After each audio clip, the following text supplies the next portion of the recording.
Well, no, it's fine. I was just trying to get around. Sure.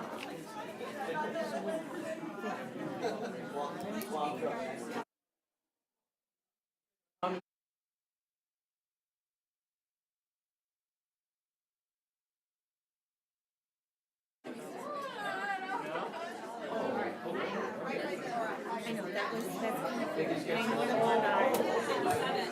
what we're trusting, right? But yep. I had a small I saw it. I thought, thankfully, like I was just like, okay, I see some teachers, the rep. That you responded to. Oh, okay, I know. Yeah. And how do you, is it pronounce?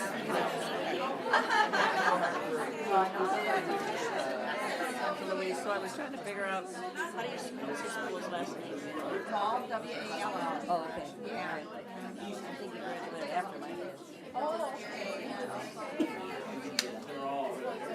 And I said I went in, I only had to convince 8 people. She tried to convince 6,000 or whatever that she did. Yeah. I saw an ad on Facebook. I mean, click here to apply, right? That's awesome. Good job. It was RJ that left. Every once in a while, we kind of remember. They're going to do whatever here. So I was. Now they're up by 12. Hey. Yeah, I'm just thinking. They're up by 12. I was like, I don't know how much of that is DEI. I think they meet with the panel she met with. There was nobody. Because I'm looking in there right now. Also, all my butcheries didn't matter. Nobody knows. Nobody knows. They'll see you and laugh, going, ha, what a great job he does. All right, but you better tighten it up for the lesson, you know.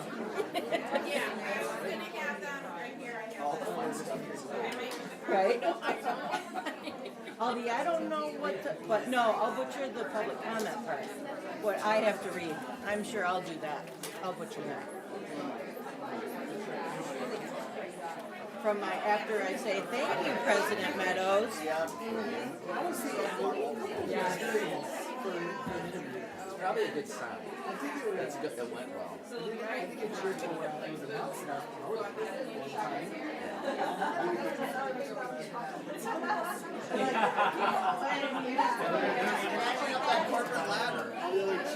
You climbed your way up to middle management.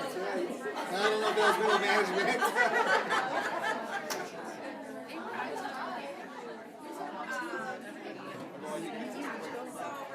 Hey, I mean, not many get Big responsibility.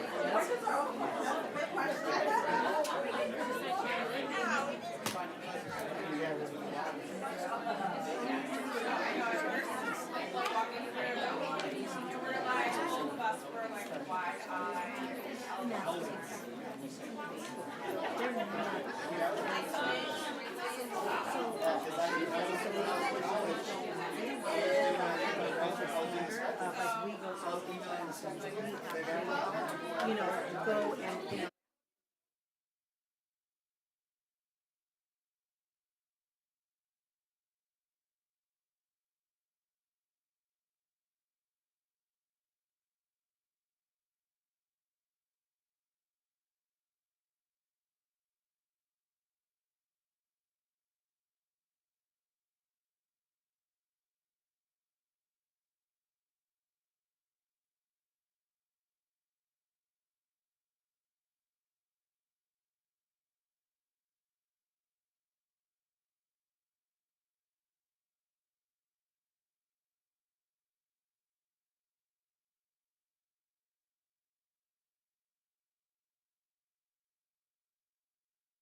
So next item on our agenda is public comments.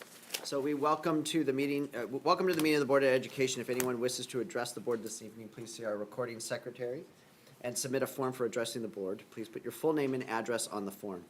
In general, the board will not answer questions or engage in dialogue during public comment. This does not mean that we do not take your concerns or comments seriously. The board values active community participation in the district's endeavors and encourages people to engage with the district using appropriate channels and systems designed with your input in mind. Board members are not involved in the day-to-day operations of the district and cannot engage in district business individually. If you have specific questions or would like to further engage with the district, you may submit your questions using the link on the website, and an appropriate staff member will communicate with you. Our BPS 101 Communications Manager, Holly Deachman, will now explain the procedures for public comment and call up the speakers. Thank you, President Meadows. We have 2 speakers today. Speakers will be called up in order of form submission. The first form received is the first person invited to speak. When your name is called, please come to the podium so that you can be heard. There will be a 3-minute timer displayed up on the screen here shortly, and we will start that timer once you are settled at the podium. At any time during this meeting, written comments may be submitted to our recording secretary, Cindy Rodriguez, here at my right. Speakers should conduct themselves with civility and respect towards others. Our first speaker is Monica Hubble.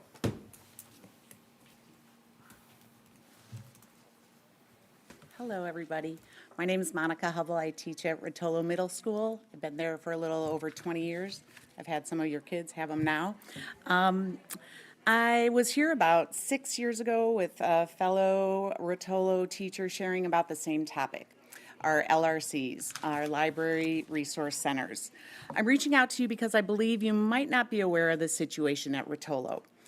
Teachers have grown increasingly concerned regarding the lack of staffing support and procurement of substitute teachers for the Rotolo Library. The net effect of these decisions is the closing of the library for part or all of some of the school day. About 30% of the day our library is closed. The cutting back of these effective reading programs, the conflicting message sent to students about the fundamental importance of reading and literary skills is kind of sad.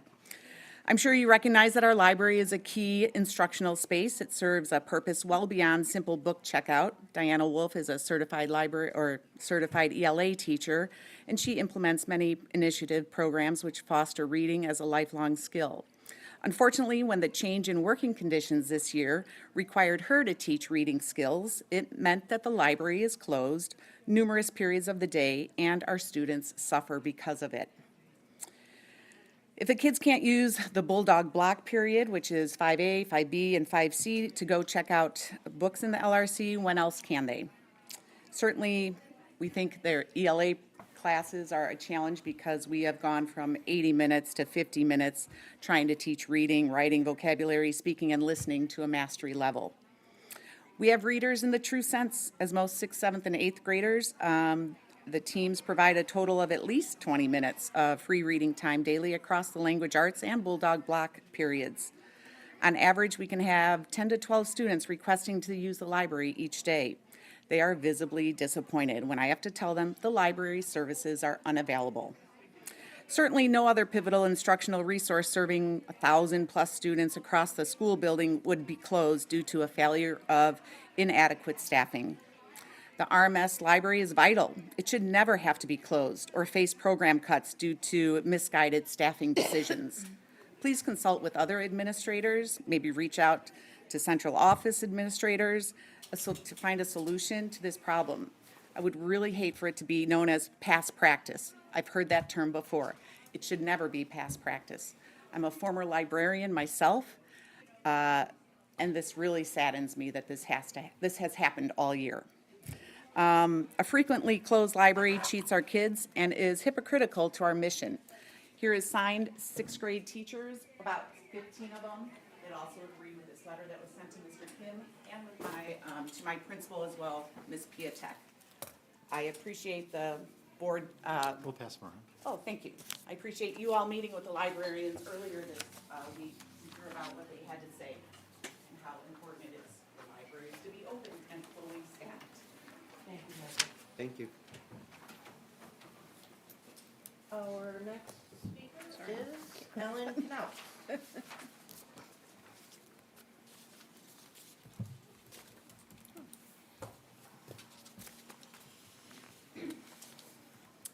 My name is Ellen Knautz, and I guess you would call me a parent alumni of BPS 101. My youngest son just graduated from high school last May. So I have been a parent with BPS 101 for 19 years, and 12 of those years I had one child or another attend HC Storm. I am up here today regarding agenda item 9.2 regarding the land for cash ordinance. I would like to thank the president of the board, Craig Meadows, for responding to my detailed email to the board and administration regarding my concerns and my request that you postpone acting on the recommendation outlined in that agenda item today. I have many detailed reasons why I would appreciate you considering this postponement, but a couple of the main reasons is that the community hasn't even seen the revised development plan for Ashton Ridge. Also, the community hasn't seen a detailed plan for the use of the Outlot A that Pulte has put in its development to help HC Storm revise its parent pickup and drop-off and access to the school via McKee. I have confirmed with the staff from the city of Batavia that this development is unique because the land that the development would be built on requires complete rezoning, which requires a vote by the city of Batavia to change the zoning so that Ashton Ridge can be developed as designed, which the community hasn't seen yet. So I appreciate you taking the time and consideration to postpone voting on the recommendation that was outlined in 9.2. And as one last statement, once open space is developed, it can't be undeveloped. And that includes the 2.5 acres that could be available to the district through the land cash ordinance. Thank you. That's the end of our public comment. Thank you very much. Next is BPS Partners. Todd, would you like to step to the podium for BEA?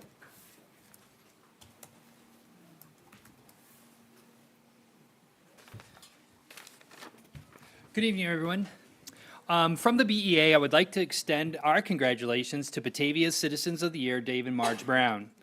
I've had the privilege to work with Marge on the Batavia Foundation for Educational Excellence for several years now, and know that her lens is always asking what can be done to support our staff so we can best support our students.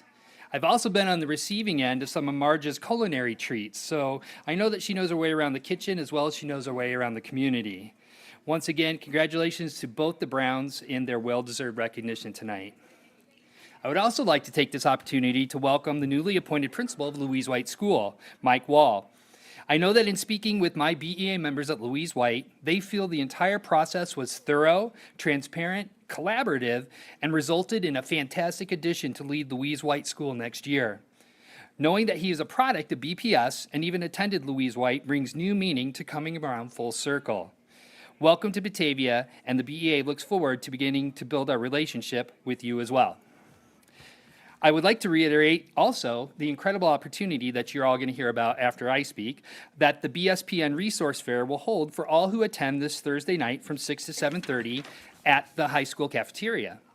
Opportunities abound for students and families from pre-K all the way through adult to come and get information and find resources for recreational activities, therapy providers, and educational consultants, just to name a few of their offerings.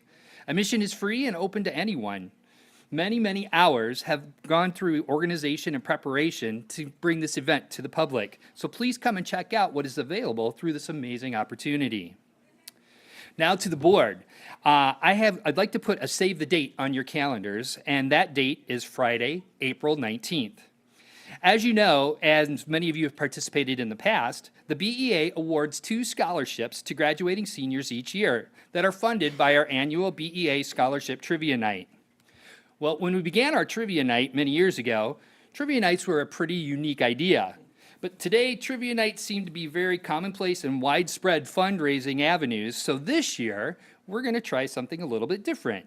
And we hope that you are all able to come and participate in our first annual BEA Scholarship Music Bingo Night. We will still be hosting teams of competitors, much like we have in the past. However, many of the night's activities will be individually played on your phones. But there promises to be group categories and other events as well. All music genres and eras will be covered. And of course, we will have our amazing basket raffle that is sponsored by each of our 8 buildings throughout the district for you to bid on. More details will follow, but I just wanted you to pencil in that date of April 19th on your calendar so we can be sure to see you there. It promises to be an amazing evening of music and fun, all to benefit our BEA scholarships for 2024, which, as a reminder, go to 1 senior who is pursuing a career in education and 1 senior who is entering a program in CTE, which is Careers in Technical Education. In the past, these winners in this category have gone on to programs in fire safety, cosmetology, and production design, just to name a few. So April 19th, we hope to see you there, so save the date. And then, just to wrap up the rest of my time tonight, instead of sharing with you the great things that BEA and our members are doing as I normally do, I'm wanting to reverse the tables a little bit with you. Now, I realize that this is not an interactive portion of the meeting tonight, so I'm not expecting a dialogue to happen now. However, I am looking forward to your input and your feedback. Some of you may be aware that I'm wrapping up my 3rd term as BEA president this year, and I will not be seeking a 4th term. With that said, I actually only have 2 more board meetings, March and April, when I will be the president of the BEA addressing you monthly. The new president will begin as the board partner in May, so in my last few months in this role, I'd love to hear from you what you feel we could be working on to strengthen the relationship of the BEA and the Board of Education. I know we have school liaisons assigned to each of our buildings, but I also know as it currently exists, this partnership could be drastically improved from both sides, and I would love to hear what your goals are as building liaisons and how best to fulfill that role with the buildings that you serve. Then I'd like to know how the BEA can help you fulfill this role so we can forge a stronger partnership for each of our board members and the buildings that they are working with. I'd also love to know your thoughts on communication from the BEA and the board. Are there things that we should continue to do, things that we should change, or things that we should do better in working together for the students of BPS 101? Are you getting your questions answered regarding the district committees that you serve on? How are you getting that information, and does it contain an equal voice from admin and union perspectives? How would you like to garner that information so it includes a cross-section of all the voices that the committees are representing? We all know that building positive and productive relationships is critical and exponentially provides benefits to our students, educators, and the whole community of Batavia. Tom Kim has come to Batavia and began the rigorous and arduous process of examining our strategic plan as a district. I see this ask as kind of a mini version of that. How can we help our relationship grow stronger so that when we need to tackle problems together or have difficult conversations, we have that relationship already built that allows us to move forward with positive intent and a goal-focused ending?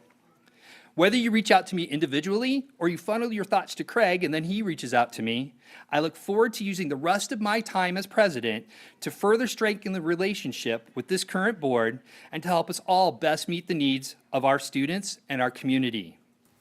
As always, I thank you all for your time on the board and truly look forward to hearing from you as you consider the requests that I've laid out for you tonight and for my last 2 months as president. Thank you all very much. Thank you, Todd. Next is Laura from Vesper.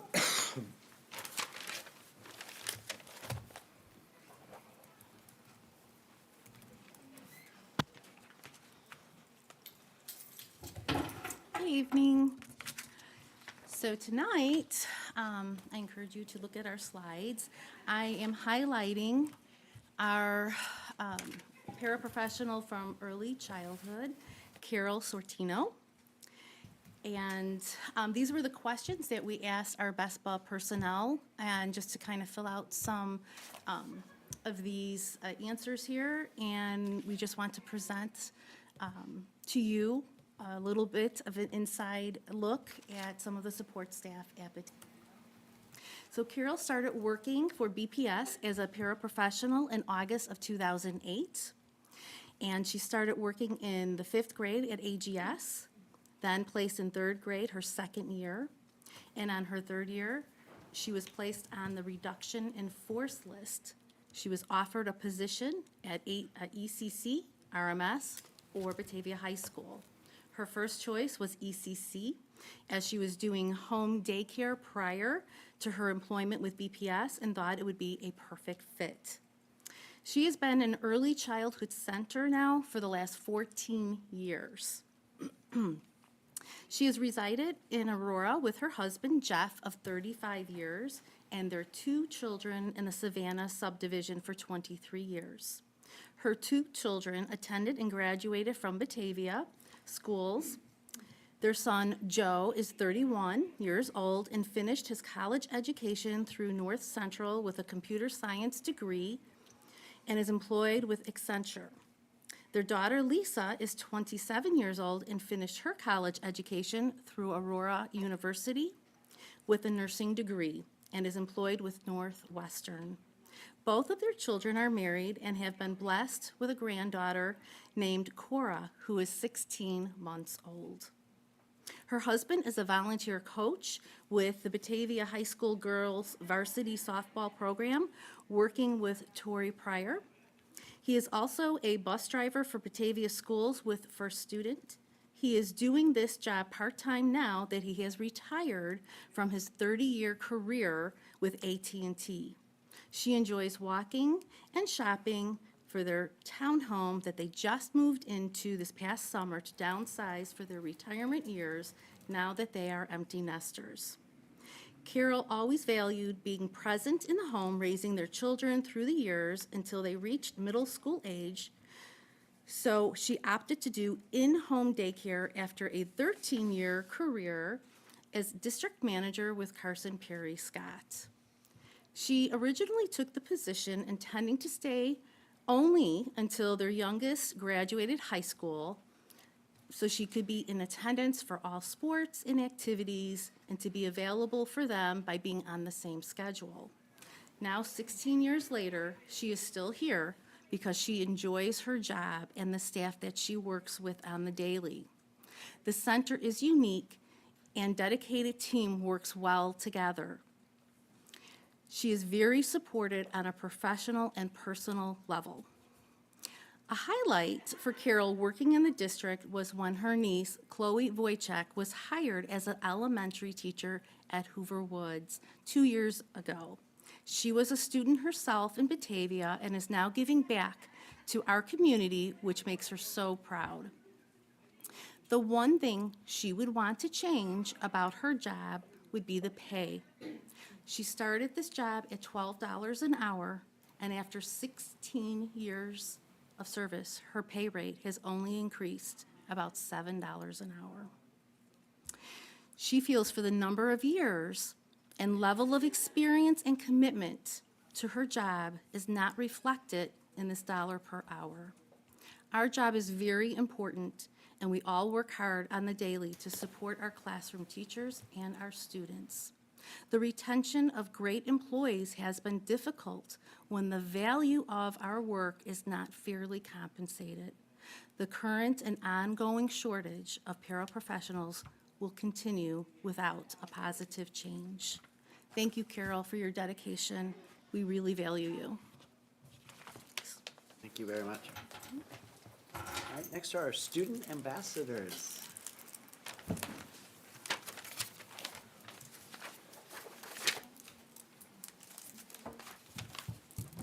Hello, just a reminder, we're the Batavia Ambassador students, and my name is Jarit. And I'm Zara.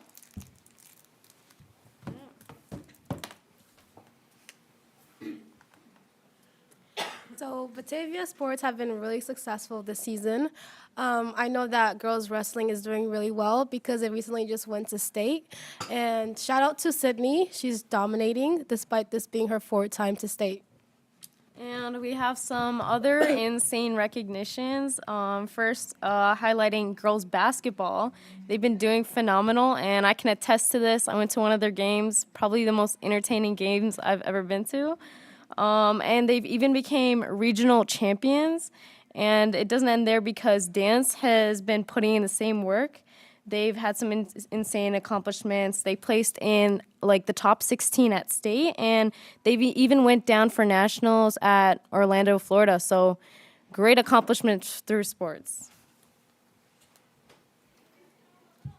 For clubs, February has been a fun and busy month with Black Student Union. We've had 2 big events so far. We had an open night event to welcome possible new students to our club. We had so much fun with food, music, and dancing. We also had a movie night event, which was also really fun. We watched Black Panther. And as for upcoming events, we have a poetry slam and Black Box, where we invite Black speakers to speak about their experience during 4th block. I know we hosted this last year, and from past experiences, students and staff really like this event. And as for upcoming events, we have student visiting Aurora University and NIU. And personally, I will be attending, and I'm like super excited to go. And also some recognition from other clubs. Scholastic Bowl, they actually had teachers versus students round, and I heard it was pretty close. Sadly, teachers took it home. I wish I could be there to see it. It seems super entertaining. And there was also a Spirit Week. I know some people find February a little gloomy, so brightened up with some Valentine's Day Spirit Weeks, some lot of pink in the hallways. So it was exciting, yeah. Thank you. Thank you. All right, and we have BSPN today.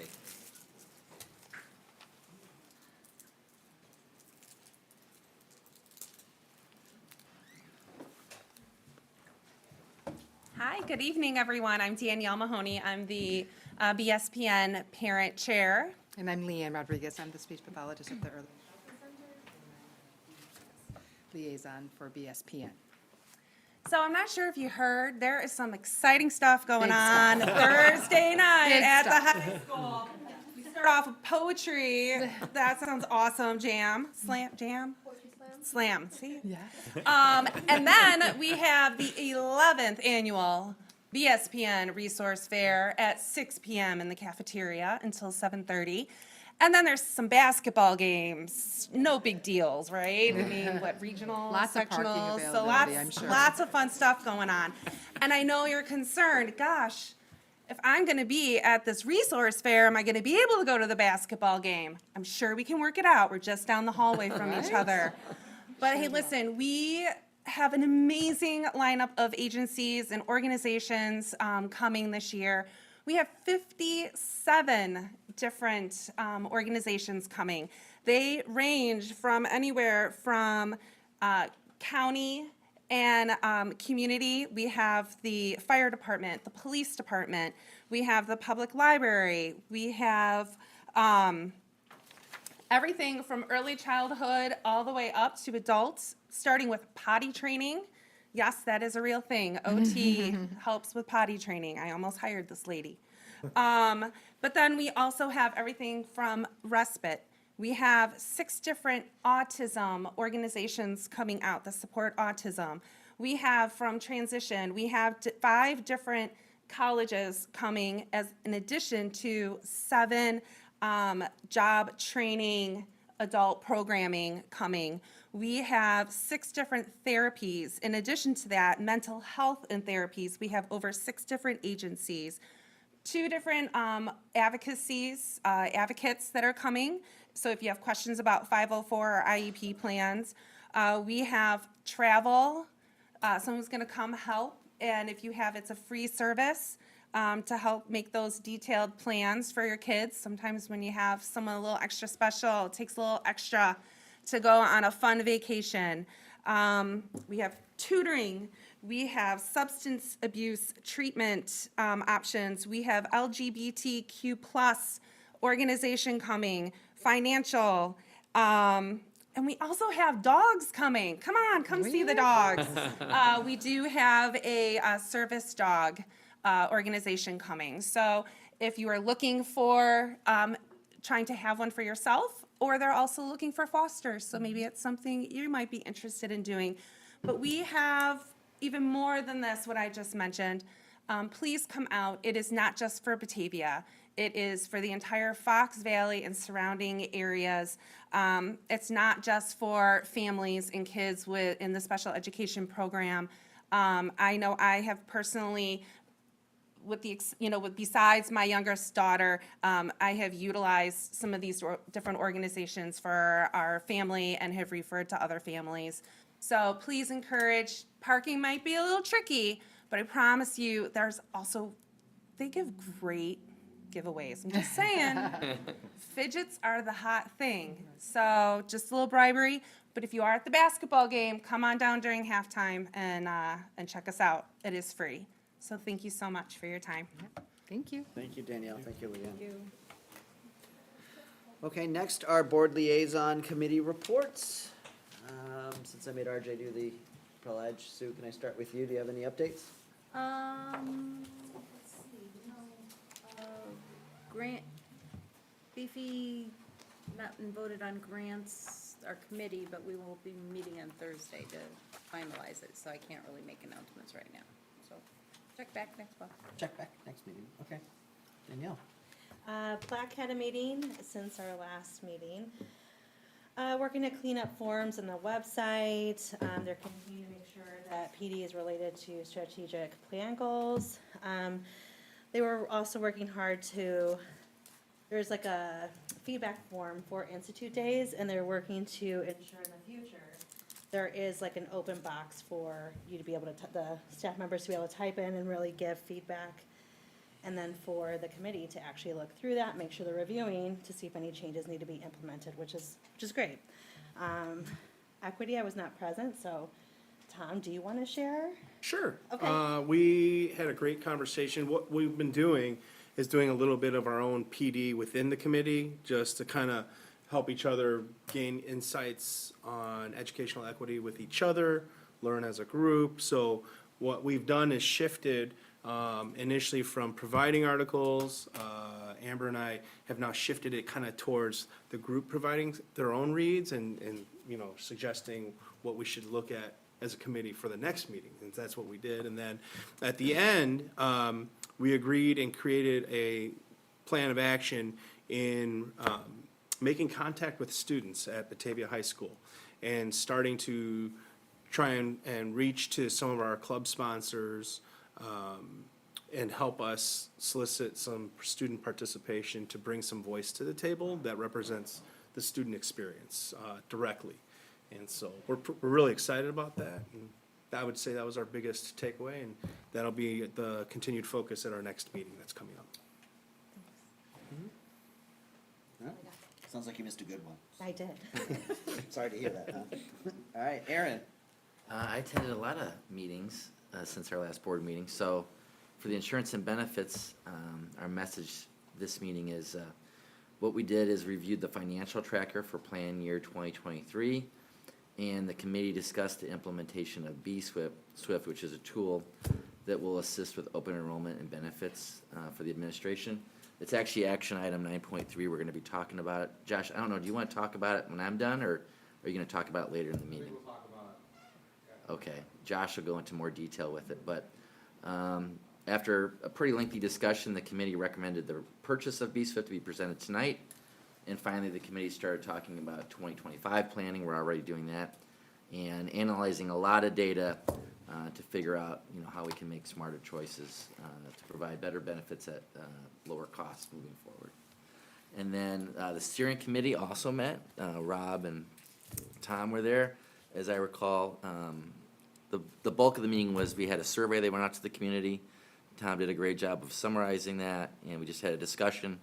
And we talked about some future events that we're going to be having. We have a parent event coming up very soon, and there's a lot of contact points where if you're in the community and you want to help sort of with our strategic plan, your voice can be heard both from a parent and a student level as well. Is there anything you'd like to add to that, either one of you?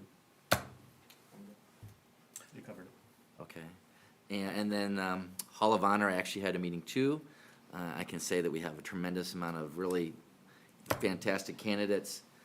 We're gonna have another meeting here in a week or so, and then try to pick some folks that are deserving of recognition so that next year, the next homecoming, we'll have a nice ceremony honoring them.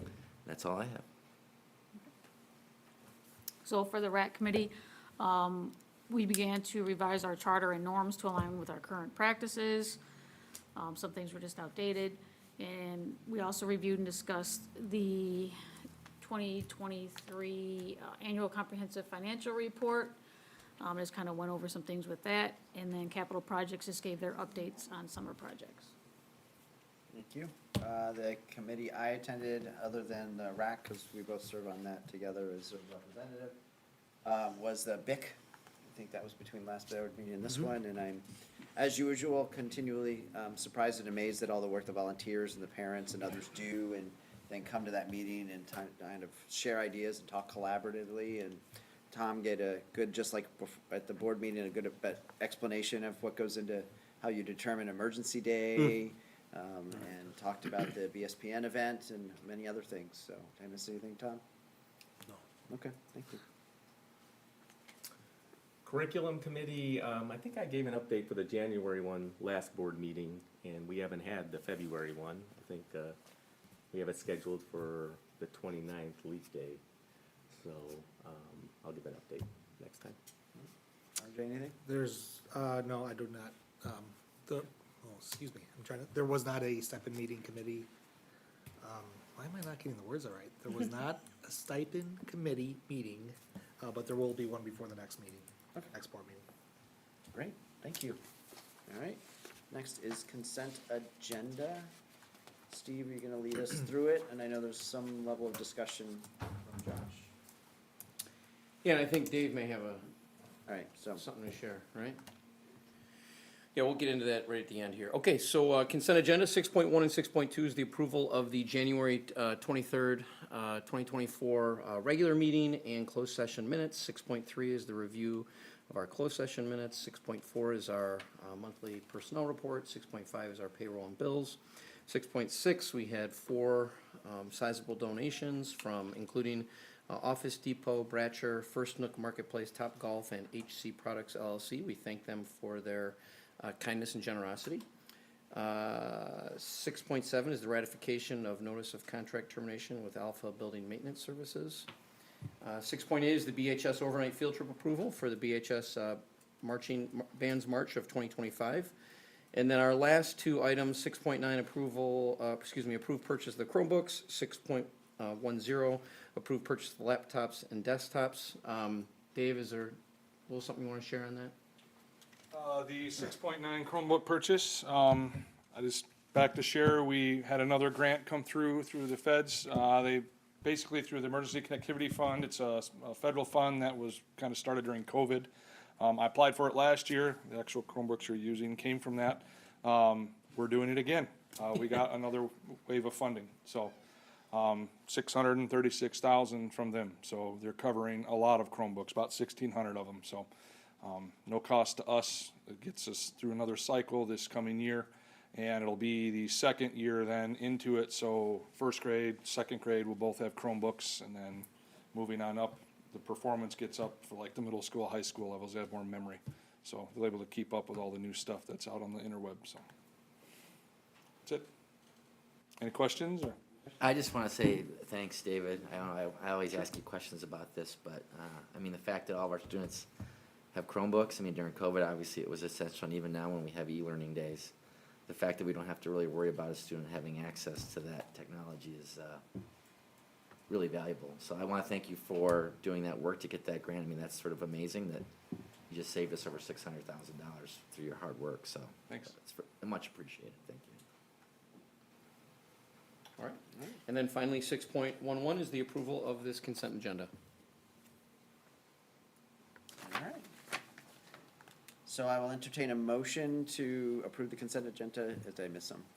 Oh, you have a question? Yes, sorry. I usually do that and I space. So do you have any questions? Yes. So quick question is on, the personnel report, do we give, exit interviews? Like, are they offered to the staff that's leaving? Not formally. I would say in looking at that group of people who resigned, there were 2 people on that list who I actually reached out to see if they'd be willing to meet to talk. I allow them that choice, obviously. I'm not gonna force someone to come in. A lot of people, when they resign, they often share rationale and different things, even in the resignation letter. Or sometimes I have good knowledge of maybe why they're leaving. So I would say that formally we have not had a practice of we do exit interviews, but on some occasions I reach out to people to try to understand.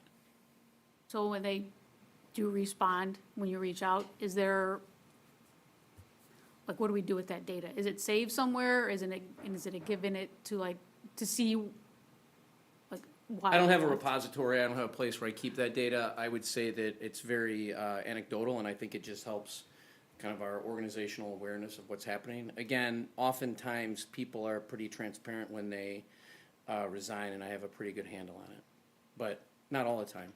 And when you see different trends, you want to know more. Right. Yeah. That's why I was just curious if we do see trends, that's all. Yeah. The next one, and I sent this, and I understand if, we didn't have time, Tony, I was just wondering about the Amazon Prime description, because it says for quantity of 1, but the dollar amount was like $3,499. So I didn't know if Amazon Prime really has a subscription for that much. They do. It's a business, it's one for nonprofits for schools. Okay. And so instead of paying for individual schools or paying for shipping when orders go through, this is one large Like a subscription. business type one. A business level subscription. And so we I don't, off the top of my head, I'm not sure how many people are on that account, but a lot. Okay. I guess, I mean, I'm not a business, so how would I know? That's all I have for the consent agenda. Okay. I have a question. Yes. And if this isn't the right time to explain it, just let me know, we can talk later, but the personnel retirement, I know a couple of people are in the future, 2027, 2028. Do they need to declare when they're, that's, okay, simple answer, thank you. To give context, it's tied to, it's in our contractual language, it's tied to, for our BEA members who retire, it's tied to a non-discounted annuity, and the non-discounted annuity is defined by TRS. I'm not gonna get into the weeds on that, but it's tied to something that TRS requires, or has, and it then gives a very specific timeline to that retirement, so it's pretty well laid out in the BEA contract. We can certainly go over I that. thought I remembered it in the timeline that you showed us, I just wasn't sure. Okay. So. Any other questions? I guess maybe real quick, I just want to go back to Raquel's point on the exit interviews here. It made me think a little bit. And I think this is what you're trying to get at. Maybe we should be collecting some of that information and understanding that data and documenting it and looking at it and trying to identify the trends. So maybe something to consider, that we have a more formal process. Yeah, and like I'm just looking at this list here. I'm not gonna tell people stories. It's not my story to share, but there's people on there that are staying home because it's a better situation for their family. There's 2 people on that list, I can state that. Another one is gonna be pursuing actually a degree. So like there's a wide range of rationale for why people share that with me, and for a lot of people, it's pretty personal, as you can expect. But we can also, I mean, if you need me to find out more, I'm more than happy to do that. It's just hard to require it for some. Yeah. And I'm not saying it's, I'm saying, can we learn from it? Yeah, for sure. So, making sure we understand why these people are resigning or leaving, and then seeing if there's something we can do to change that. Right. Yeah, that's fair. That's maybe a topic for another appropriate use of time. So I'll talk with Tom and we'll look at an avenue or a point of direction to talk about that. So there seems to be some general interest in it. Okay. Any other questions? I will entertain a motion to approve the consent agenda as presented. So moved. So moved by Aaron, second by Sue. Second by Sue. Cindy, please lead us in a roll call vote. Sliger, Yes. Meadows, Yes. Gilbert, Yes. Black, Yes. Mathis, Yes.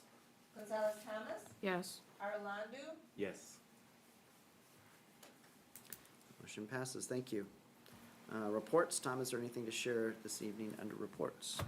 The FOIA requests are presented to the board. There were two this past month, since the last board meeting. Okay. And treasurer reports, Tony? Nothing out of the ordinary to report. Okay. Any questions for anybody on that? I don't have any comments on that, but I know we're gonna have a motion to adjourn to closed session in a second, so, I hope everybody sticks around when we come out of closed session, but, I wouldn't blame you if you left. So I do always like to thank people for, being here tonight. There's a lot of young people in the crowd tonight. Well, I'm just saying, I don't know how long we're gonna be there, so, I know people are busy. But I just wanna say that I appreciate everybody who's here and attends the meeting. We had a lot of public comments. This was a great meeting, cause we had a lot of celebrations for some old and new faces that are part of our community, so, I just wanna say thank you to everybody who's here. And I do hope to see you when we come out of closed session. So we will be adjourning to closed session. Just so everybody's aware, we do have action items after the fact, so we will be coming back into this room. So therefore, the time is 8:06, and I will entertain a motion to move to closed session as allowed under the Open Meetings Act for the purposes of Exception 5 ILCS 120/2 C11 and Exception 5 ILCS 120/2 C1. So moved. So moved by RJ, second by Raquel, R&R. Roll call vote. Arlandu, Yes. Gonzalez Thomas, Yes. Mathis, Yes. Block, Yes. Gilbert, Yes. Meadows, Yes. Sliger, Yes. Yes. All right, thank you, everyone, we will be back.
time is 8:52, and we return to open session.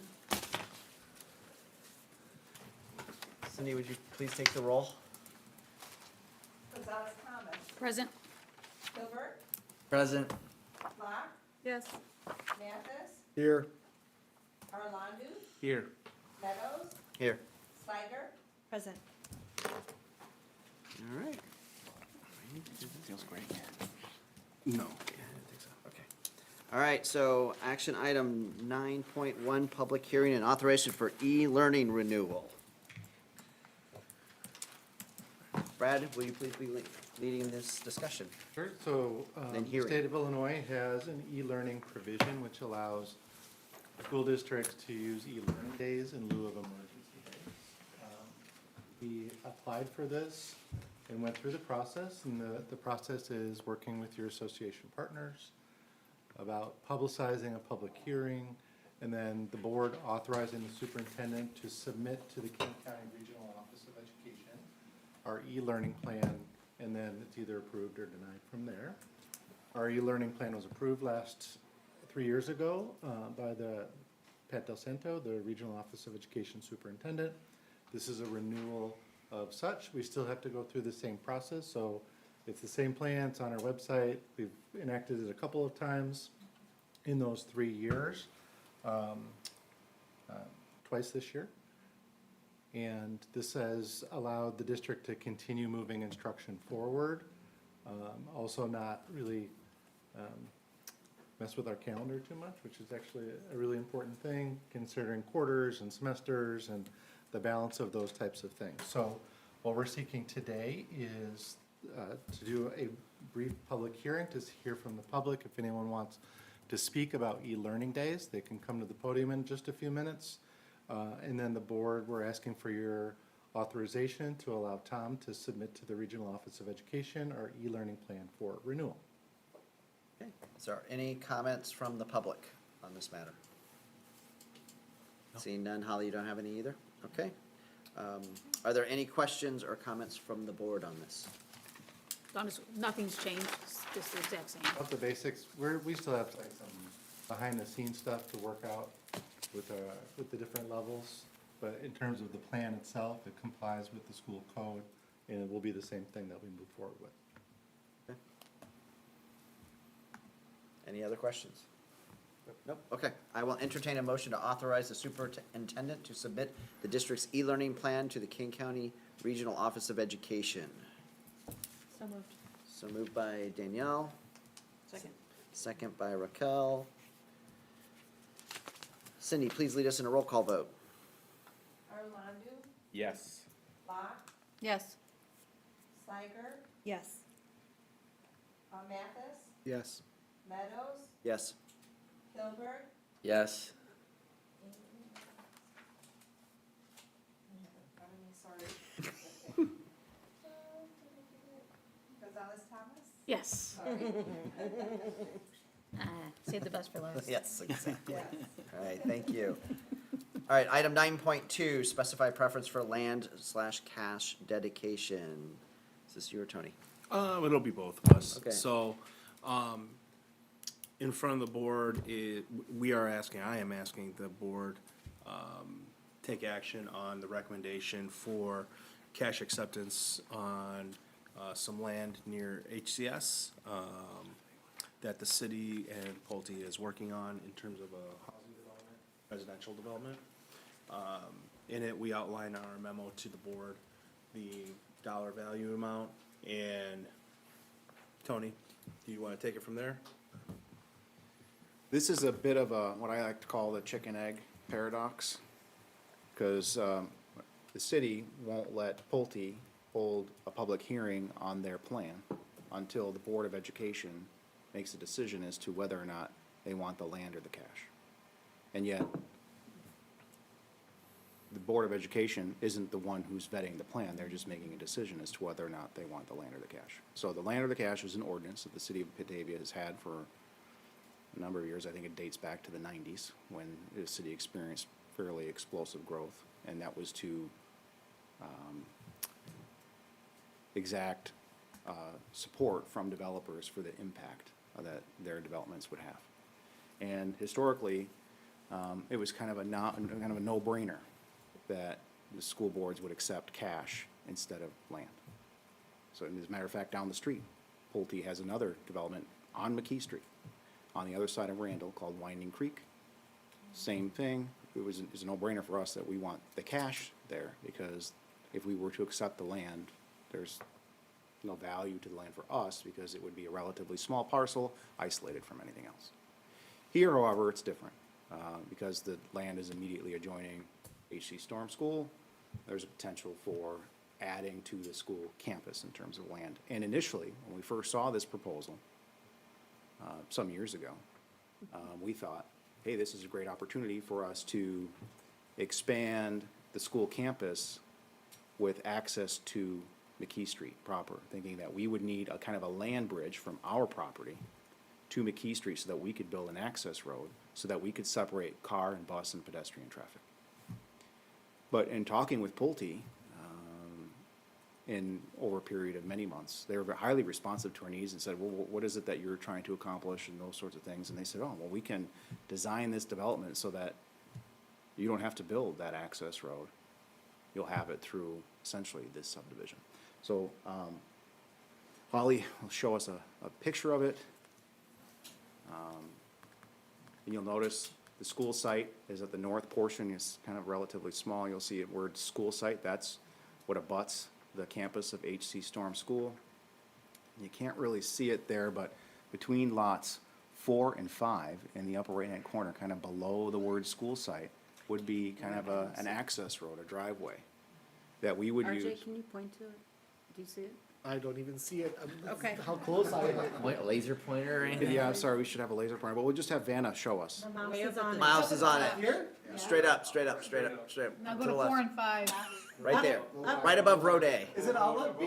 No, no, Mouse is right on there. right there. That's it. School site? Oh, Yeah. right where it says school site, okay. That's the roadway. I see the mouse. Oh, now I see it. Go back to Vanna White trading, Roger. Okay. All right, so they, So that dividing thing in between is what you're talking about? Yeah. Okay. And that would run essentially into what is existing at now is a playground. And obviously, that wouldn't work very well. We have to move the playground. And the reality is, we have to move the playground anyway. One, the playground that's there is, I don't know exactly how old it is off the top of my head, maybe Mark, you recall? 15 years old. There is 2, yes. So there's another playground behind the school, and that one is for younger students like K1. The one on the other side is for older students. It is. This one's for younger students, It is. right? I don't think the back playground is safe for younger students, is it? No, but by the time we do this work, those playgrounds will be about 20 years old, and they'll be replaced. Yeah. And when we replace them, we would build a bigger playground that would accommodate all students, and probably accommodate students with special needs too, to a reasonable degree that they're there at the school. So it's almost the end of the life for the playground, and to address the school needs that we've done so far in our master facilities planning process, we need more parking at Storm, most definitely. And we need access to separate that traffic. And we believe that this is the best way to do that. so their current plan right there, right now, shows like a sidewalk. They're proposing of changing that to a roadway connection for them. Am I understanding that correctly? There's a sidewalk that runs east-west right now. There isn't a sidewalk where that goes to the south, except for the sidewalk that's on Van Nortwick Street. Okay. But there would be a sidewalk along that road. Yeah, but there's a road there. I'm just saying the picture is a, So the advantage here is that we don't have to build the road, which would be expensive, and we don't have to maintain the road, which would be expensive. We do have to reconfigure the site, which we have to do anyway, to add parking and to improve the site lanes and the main office and those sorts of things. Part of the project that the board approved in December included allocations for this work. That's the gist of it. so has the design team reviewed the approximate location of that and deemed that they can make the proper connections for bus and or Yes, vehicle on a traffic? preliminary basis. We haven't done the actual engineering, but conceptually. Either they probably, Yes, so, no. yeah. Conceptually, that's how it would line up. And they would probably build this before we would get to the building the sidewalk, or excuse me, making the site plan adjustments. So this, I'm guessing, I don't know what their timeline is, and depending on how we make decisions and how things are carried out through the city, but I would expect that this would probably be in place before we would finish that.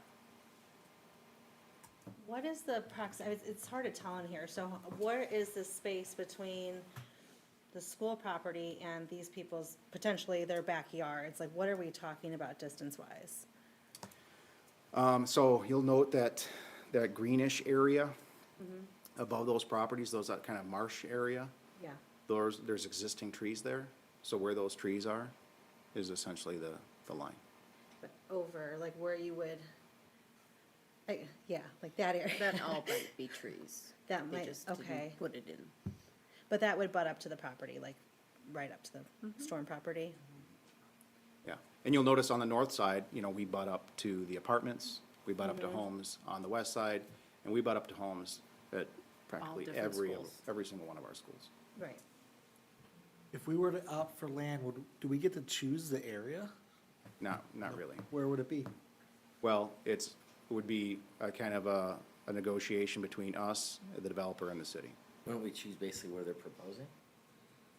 Well, it would have to be somewhere on this. They don't have land elsewhere to give us. It would have to be somewhere on this page. Yeah, and the ones I've been, I'm not saying that this happened, the ones I've been involved with, they don't usually try to negotiate with you the best piece of property. Right. And you certainly can't take swaths off multiple properties. They'll usually be like, okay, you can have this set of 3 that we were going to, You have this water sell. retention area. Oh, you can have There this, go. yeah, yeah, it's not usually the best Maintain that. locations. I guess from a community standpoint, a lot of concern is how close it is, and if there's a curiosity of whether or not, if we were able to choose land, if there's any leverage to make there be more land between storm territory and these backyards, if that is at all a possibility. Because it's very close, and just thinking of children being out there for safety, so that's something I've heard floating around. What is the potential of that? The potential. Of us being able to leverage, if we were to choose land over cash, to leverage more land, less land coming close to storm. So what Probably you're- not. What you're asking is, can we take it off that row off the Basically, like, top can you just, and like- take 15 or 20 feet across No. 10 properties Give a or little something? buffer. Yeah. It's only 2 acres, right? Yeah, I'm guessing we're locked in on it's that. probably I don't know about, what that it's equals. probably I about didn't 5 do- feet across the back of all those. We don't, you can, the calculations are such that with the amount of houses that are in this plan as it stands today, and this is an estimate, we would be entitled to roughly 2.5 acres or $375,000. You don't have to pick either or, it can be a combination of, but it gets complicated. They're basically giving us what we want. Right, but from a community And cash. standpoint, that's houses. Yes, there are houses around, but we have a parking lot and kind of like a ditch that separates the storm playground from the apartments. You have a big field on this side that separates from that neighborhood. You have a street that separates from the other houses. And when you have this, people's backyards bordering the actual school grounds, understandably, there's concerns. Well, that's something you need to take up with the developer. Well, that's something I'm talking about, land over cash. This is the chicken egg problem. Yeah. The city won't move forward with talking about this further from a public, like the public hearings and those sorts of things until we make a decision. So theoretically, if we say, hey, we want the cash, but then the public tells the city, we don't want this, the city can be like, okay, you don't get it, to the Pulte group. That's one, that could happen. I'm not saying it's going to, but that's a theoretical, right?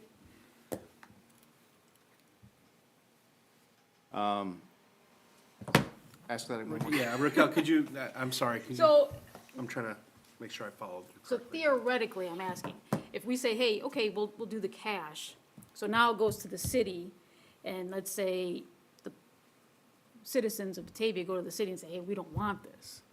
And then, so then for the city council, they say, okay, you know what, we're not gonna do it. That's one thing that could happen. Yeah, okay.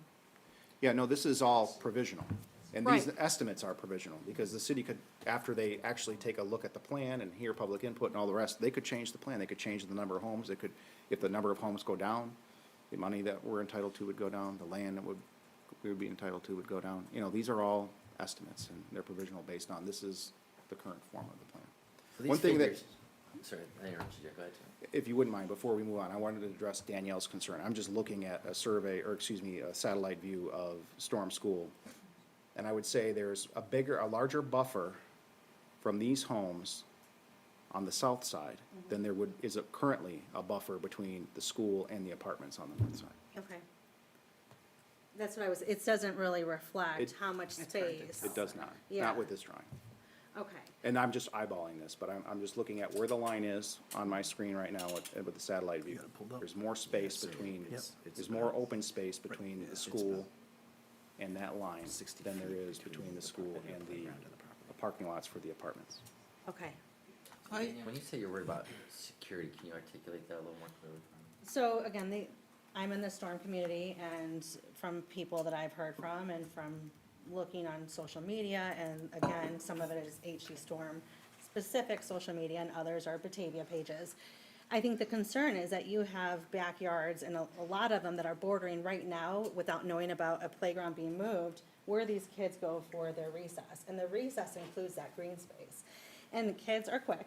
So, I mean, with the proximity of people's backyards or that many homes being so close together, if, from one emergency standpoint, would be just not being able to see if people are just around the kids a little too closely. Right now, we have to kind of watch, and we get a little bit of like when people are walking through, when I used to work there, we would redirect them, and you have a little bit of a better like view. But this, if it's that close, I think is a worry, especially if they are utilizing the playground, the blacktop, and the white top area. And then the other point was, what if there was an emergency at the school and they needed to evacuate the school, and now there's no open space on this side? You know, does that cause any issue as far as, you know, replying to a potential emergency?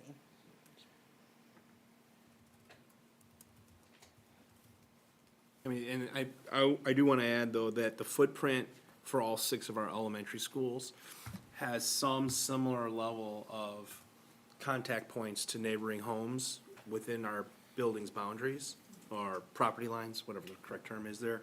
And I think part of that is naturally coming with a district that has neighborhood school models, you know what I mean? Versus other models where they may have been built and developed in a space that was intentionally designed to be able to draw from various parts of a community versus walkers coming to a neighborhood school.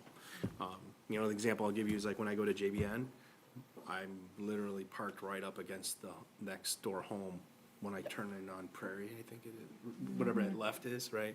And you come down there and you park, the homes surrounding the property lines are all literally less than 2 inches off of the district's property line. There's a bike rack that's probably 5 feet off a property line. So, and so I'm just saying, I think that's the vision of how, when the district created these building locations decades ago, to be a neighborhood model, I mean, that's what's gonna happen, because you're embedded in homes, areas, residential areas. Okay. So thank you Like for being Rotolo's backyards on the front side of the campus, all those homes, those are houses, residential houses that are right up onto the Rotolo property line. Can you clarify, back to the access road, so from the school to McKee Street, where would that be, or how does that look? You know what, maybe it'd be best, Holly, I don't Yeah, want this to put map you on the kinda spot sucks. here, but could you go to Google Maps? That's better.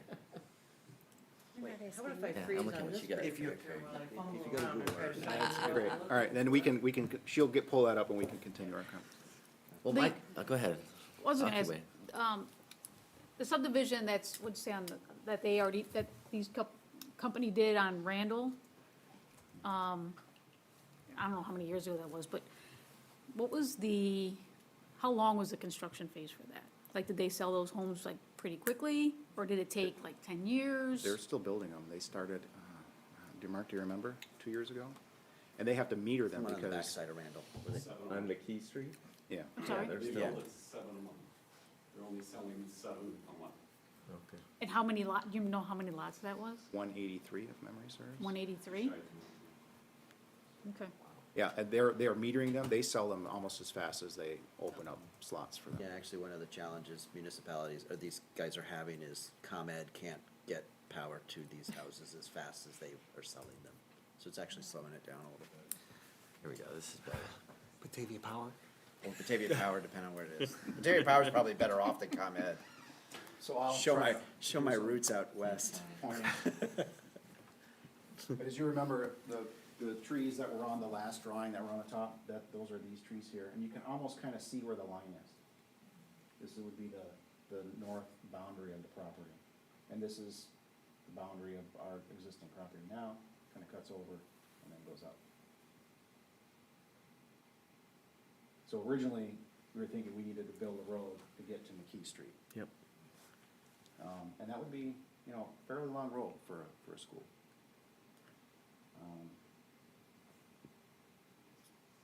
So what are they proposing with their? So if we go development? back to Okay. the other drawing, Ollie, please.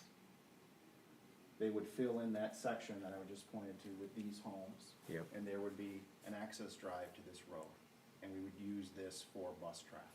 Okay, this so would be it's just reserved for bus and stop winding, traffic. yeah, okay. It's not a straight shot. So that would alleviate some of that little circle, right? There would be more parking lots. A better flow. There would be a parking lot. If you go back, Holly, there would be, this is where the playground is right now. Yeah. That would be back here with the other playground, and this would be a parking lot. This would probably still be a roundabout or some form of it, and there'd be more parking over here. That field, the storms behind it? Yeah, To the this- west? We own this field. This So is there's soccer plenty of field. area to have children go out where they're not. They're not next- allowed to play in that green space though, because it's a soccer field. I can tell you that from being there, they're not allowed to use that space. Who makes that decision? I don't know. They're weird. Some guy at central office. Some guy Yeah. said, no, because I mean, it would ruin the field. It's tarped a lot of the year. It's tarped. And so the only green space that they do have, if you see like that far playground on the north side of school, is like right below, there's like a little green chunk that they will utilize, but it's not much. So unless that changes, they don't have that whole green space. So, and, you know, those aren't hard-coded things, those are things, especially when we were building the stadium and we were hard-pressed for space at the high school, we had to make some adjustments in terms of how we used fields, and that could be a holdover policy from that time. Honestly, I didn't know that, Danielle. But we certainly can make adjustments on that scale, of where, you know, how we're using fields or where those spaces are. And That would be excellent, yeah. So you're saying the high school uses that as separate? I guess so. We're always told, Back in tell the the day. kids, it's not ours, it's the high school. Back in the day, before we built the stadium that had a turf field, you would have to let the turf rest. So during the week, you couldn't have soccer practices and other things on it. So now that they built the turf field and the stadium, what Tony's saying is maybe that could be a consideration for some sort of operational change because of the effort and the money, hint, hint, hint, that was spent on the stadium. Passion of mine. One of the things I will say, because I've been through a zoning process before, and since you mentioned before, this is a zoning change. There is a public input session and process for that, where people can go up and request that as a part of this zoning change, if they're doing what's called a plan unit development. I don't know if they're going to that extent with this, but they may be, that the public can request things like buffers or additional plantings or other things on that property line. If you look actually at the other one they show actually plantings in that, and this is a sales pitch thing that they're showing before, it's not, they're actually showing plantings on the left side of that plan up against the houses that are on the other, that are currently built. But they don't show anything really other than the current natural planting up there. Now, I know there's some question about whether that's, you know, that you said marsh or, you know, wetland or whatever might be there, so they'll have to contend with that, but. Ollie, can you transpose one image? No. Holly, come on. Dazzle us. We need like the Great idea, VR RJ. glasses that will just let us see it. I mean, I can't even see it from here, so. So, Dr. Inglesi, my question, I have a couple questions. So can you reframe again exactly like where our purview is like? if we vote on something, exactly what we're voted on, the scope of what we're allowed to scope on, what the city will vote on, so we understand what this body. The question before you is land or the cash? It's We not, have no to say on the development.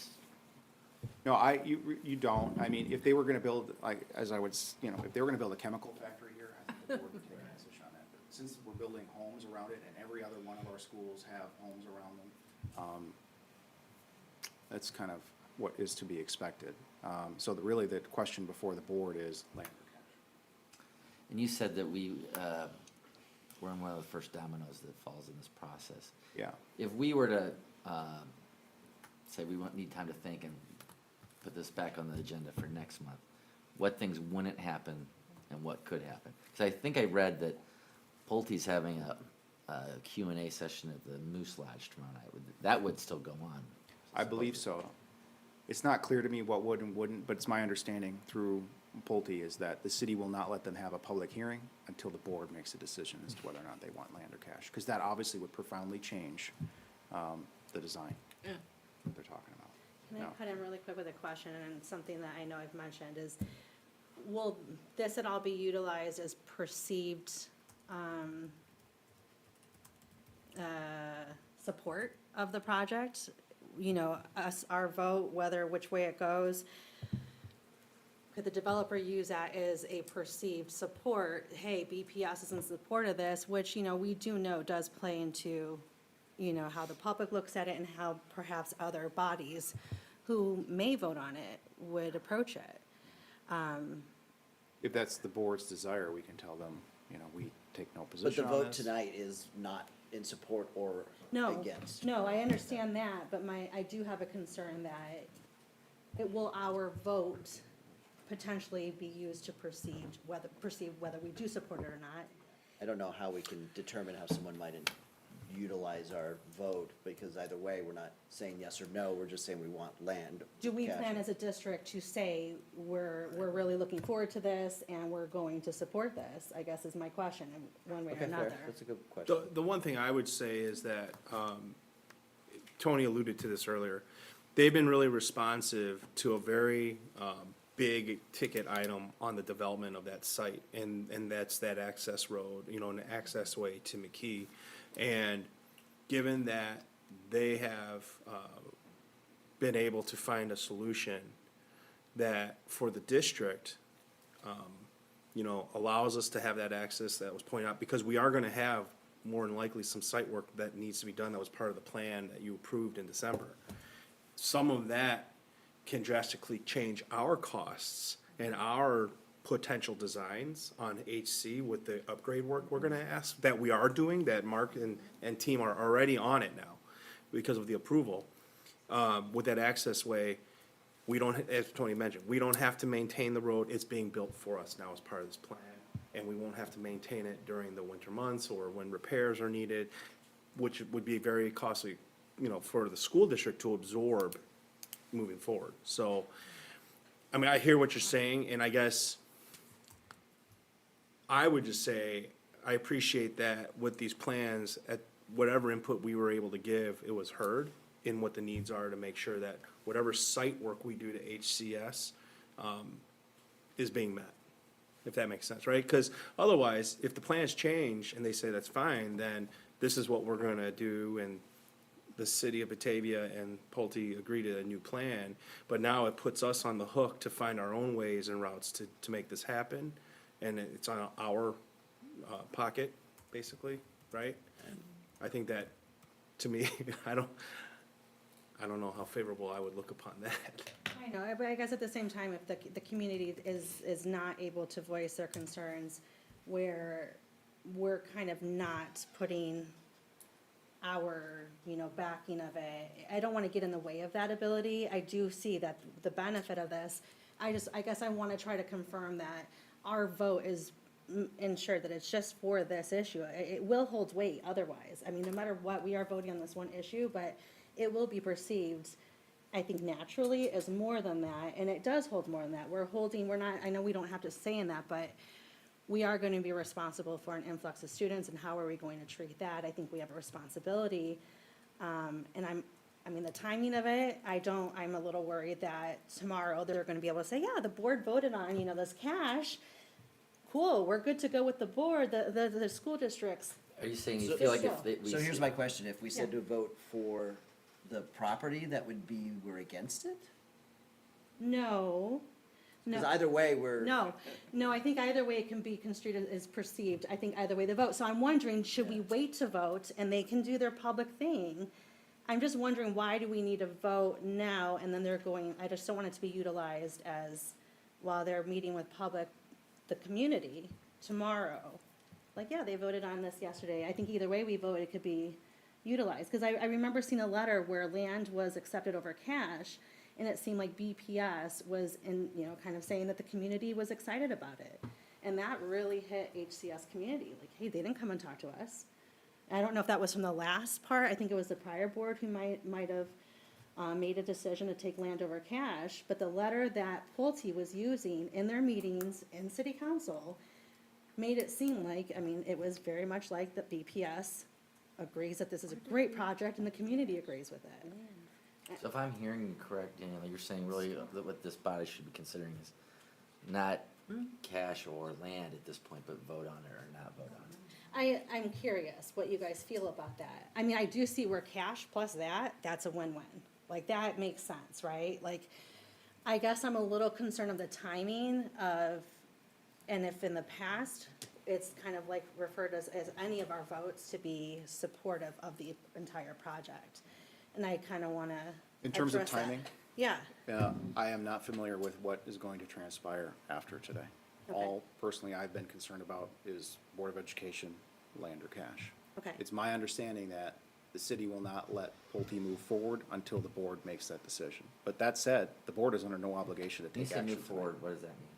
They are not going to hold a public hearing with the Plan Commission on this matter until the Board of Education has decided whether or not they want the land or the cash. And even prior to that, They most can't likely make they their have to do all of their plans. drawings and Yeah. they have to get everything set up. Which is So why we're- we have to make a decision first, Yeah. because they won't or can't expend significant dollars in designing a subdivision in this case without knowing which way we're going to request. Right, or going through the trouble of talking about this with it.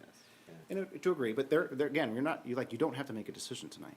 You're I not guess I just obligated want to to. make sure we make a decision and it's not going to be perceived as support for it or against it. I think if you say that when you make your vote, then it'll be fine. And otherwise, are we setting any writing that states that we are, it was done before, so I just want to ask if it's going to be When done. was it done? It was in with the information we had at one of our school board meetings. It was in that packet, it was in the packet that Pulte was providing the community. There was I think it was from you, Yeah. that had stated, like, we're taking land over cash, we're excited, the community's excited. But the community voice that I heard was, nobody even came to talk to us from the district. How are we saying we're excited? We're concerned. So I want to ensure that doesn't happen again if we do vote on this right now. Danielle, is that, are you referencing the window of time during the referendum push? Like before that, When land or was what? being asked for in order to do the building site development next to the buildings that were gonna be rebuilt? Is that what you're? I I'm just don't trying to know. understand the context of this since. Because I mean, I don't yeah. So when Pulte went, initially, there was a first round where they went to city council, and there was like a packet of information that kept being, presented. It was the site plans, this and that, and in it was a letter from BPS saying that they were taking land over cash, and it was voicing support for the entire project. So, For this development? not for this For one, this but for an development, yes. an iteration of Oh, this I thought you were talking beforehand. about a previous time we took I think it land was over for this, cash. wasn't it for this? They were Okay. including it with this developments, they had already gone to city council, and now this is second round. They're coming back with this revised plan. But Pulte was using that letter as support from the district. Yeah. I don't know how the letter was portrayed. I did write a letter. Okay. And historically, these aren't decisions that have been made by the board. These are usually decisions that are made by the Yeah. administration, because like I said, in 99.99% of all of these issues, it's not contiguous land. And we had talked about it. It was part of our master planning process in terms of what we wanted to accomplish. Initially, we thought we needed the land. Then we realized we didn't, so then we decided that we were going to take the cash.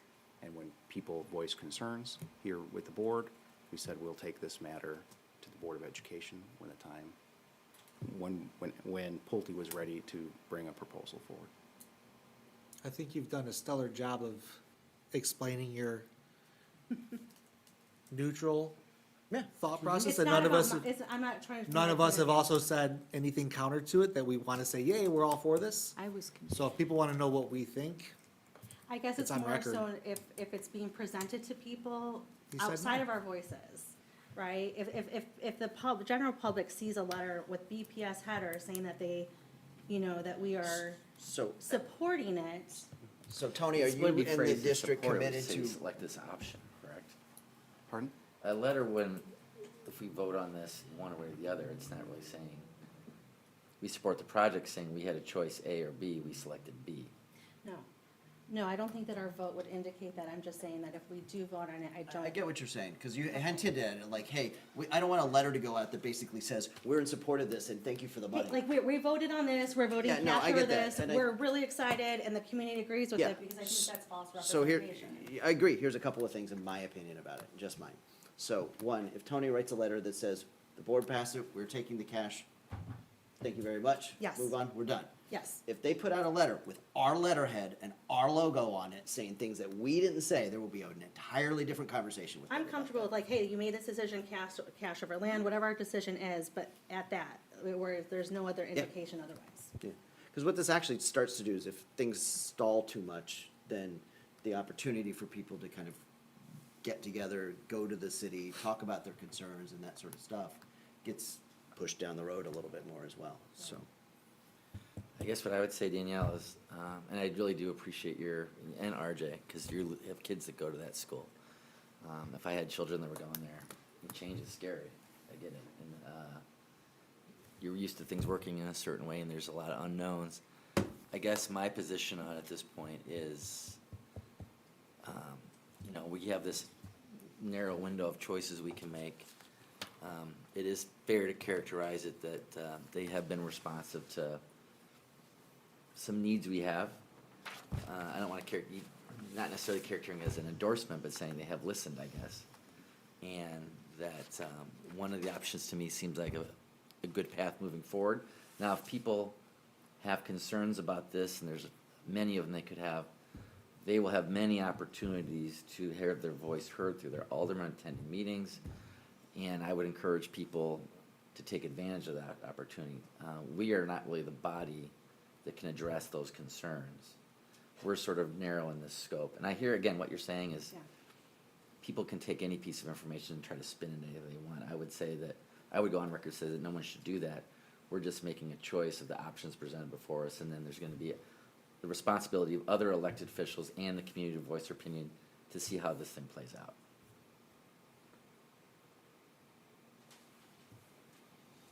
Any other questions? What's the timing on this? Like how soon would we have the access road? I honestly don't know. It depends on how quickly or slowly it gets through the city of Batavia. That's like Pulte in the city.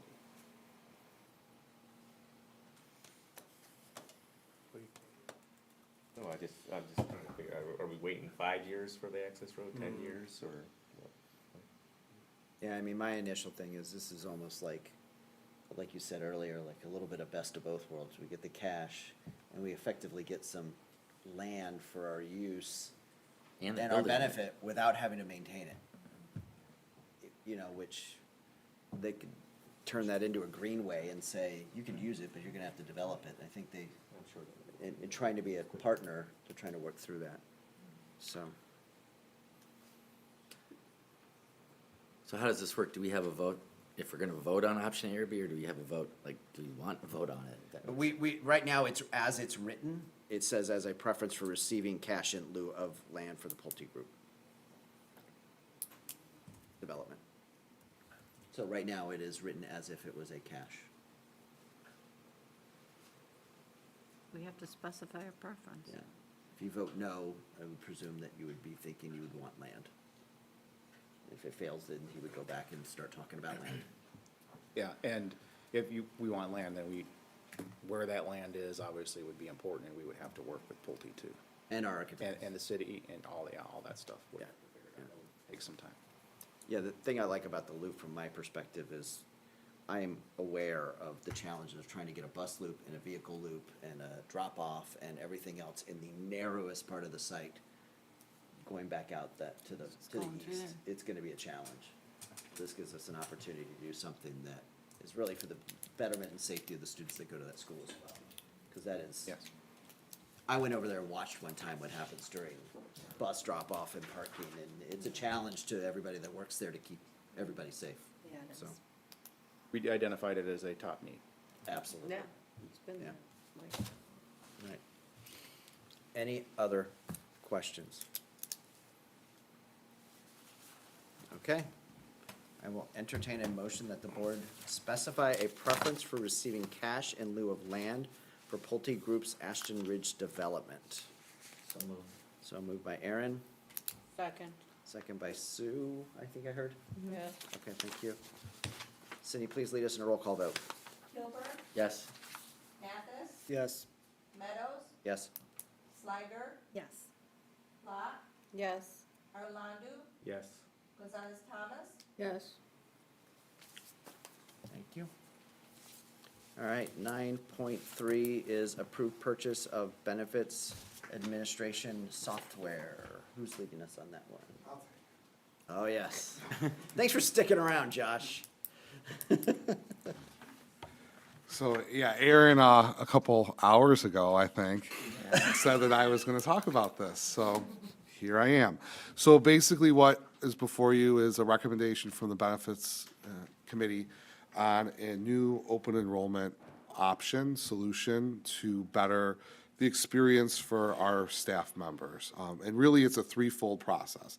It's one, to better that one of those horrible adult moments in life, the annual open enrollment that we all do with our employer, to make that process better. Also, to allow all the staff to see all the benefits that they have all year round, and to improve how we send our information to our 12 different vendors. So what I want to do is just kind of quickly run you through what happens in open enrollment and how this is going to change that. So currently what's happening in open enrollment is it's Saturday morning, got to get this thing done as an adult, hitting some buttons, not quite sure what I'm clicking, rolling with it, right? Because I do this every year. Got to pick my benefits. Don't know what an FSA is, don't know what an HSA is, but I'm rolling with it. Maybe I'm shooting an email to someone who's not even working that day. What this software does is it walks you through what you're picking and explains to you what those choices are. Also, it asks you questions about your family. So in my case, I've got some kids. They're about the age of braces, right? There's ways to put money away in a limited FSA for that specific purchase. So it asks you questions to help guide you to pick the best benefits to support your family. So that happens. Currently, when you hit submit, that's exactly what happens. You hit submit, and it just goes somewhere. You don't even know what you got. You don't even have a receipt of what you purchased or what your benefits are. So this will give you a receipt of that. At the admin side, Beth, our benefits coordinator, gets a PDF of every single change that's occurring to every single employee's benefit. She has to go in and manually change the deduction or the feed or the option in all of our 12 different vendors, which leads to a lot of potential error. One wrong keystroke on a birthday, benefits are denied, right? And then there's this whole process to try to get those benefits to our employees. So what's nice about this is it does direct feed, so it takes away that human error in that process. So now open enrollment's done, but you want to access your benefits. This gives you a way to see a benefits page that is unique to you as the individual. So right now, if you go on our intranet, you see all the benefits that we offer. We offer a lot of benefits, but not everyone takes every benefit. And you've got to sift through and weed through what those benefits are. What this will do is when you log in, you'll see your specific page, your specific benefits that you have access to. You'll also have a digital ID card for all those benefits. So if you're on vacation and you don't have your ID, you forgot it at home, you have it right with you so that you can access your health care. Cost-wise, I know it talked about it in the memo. I don't want to reiterate that, but what I do want to say is the goal here is to do this for 3 years. We're not going to take the time to do an implementation and then switch to a different product. So this is a 3-year commitment that we'd be looking for to improve that experience for our employees. So, questions? Can you actually run through the costs? I'm sorry. I know you Of said- course I can. So the implementation is $10,900. So that's the setup. One time? One time, done. And then it's a monthly charge of $2,400. And that's broken down per member per month. So that's based on 600 members, which is roughly what we have. And it oscillates every month depending on, you know, who's in and out, as you saw in earlier when people leave, people come, you get the idea. Now, what also is in here is that our providers will give us subsidies to help offset this cost. So if we approve this tonight, then our broker will go and talk to, you know, all our different providers, vision, dental, medical, and they'll actually give us money because they don't want to have to deal with those errors. They don't want to deal with having to call and figure out whose date of birth is what, or, oh, we forgot a dependent and all that stuff. So it's a great way for us to get this. And actually, our providers will pay for a lot of it. Assured Partners gave a range of what they thought they could get, $6,500 to $15,000 a year. Again, it's a range, it's an estimate, can't guarantee it, but just wanted to share that with you guys. And is there a contract? There is, so it's a 3-year contract. So I guess my question is, right, so open enrollment is what, for a month, 2 weeks? It's 2 weeks, that is correct. It's 2 weeks throughout the year, or when someone's a new hire, they would go through that process. Major or- life changes. Major life changes, you got it. So, why can't I go onto Blue Cross Blue Shield right now and look at all my benefits, my medical benefits? Oh, you can. What this does is allows people to see all their benefits. And I think that's a really great point, is everyone goes right to Blue Cross, right? Maybe they go to CVS for pharmaceutical. If they're really savvy, they know that we have Guardian and iMed, right? But then there's Livongo, there's Modern Health, there's Clever Health. There's all these different options that we have that people don't utilize because they just go to the big 2 or 3. And this kind of pushes those in the forefront. For example, Clever Health is our telemedicine. We want people to use that more. They get the quality service that they need for their family, and it saves them and us money. So we want to push that information over just going to the brick and mortar doctor. It also allows people to see their extra benefits that they might pick, so like additional life insurance. They'll see that on the page. I've had several conversations with individuals that don't even know that they get life insurance from the Board of Education because they don't see it. So that's a benefit that every employee gets. They get their salary, but they don't even know they have it. Well, I guess my question is just because they don't see it, are they told? They're told. Okay, I'm just making But sure. it's not something that they see. I mean, Right. you know, whenever you get hired into an organization, you get bombarded with so much information. Right. And Steve sits down with all of the new hires. He goes through all the benefits. And I'm just trying to put myself back as that first-year teacher or that first-year administrator. You're so focused on, like, doing a good job. You're like, I'll worry about that other stuff later. You know. So this gives us an opportunity to engage with our staff members.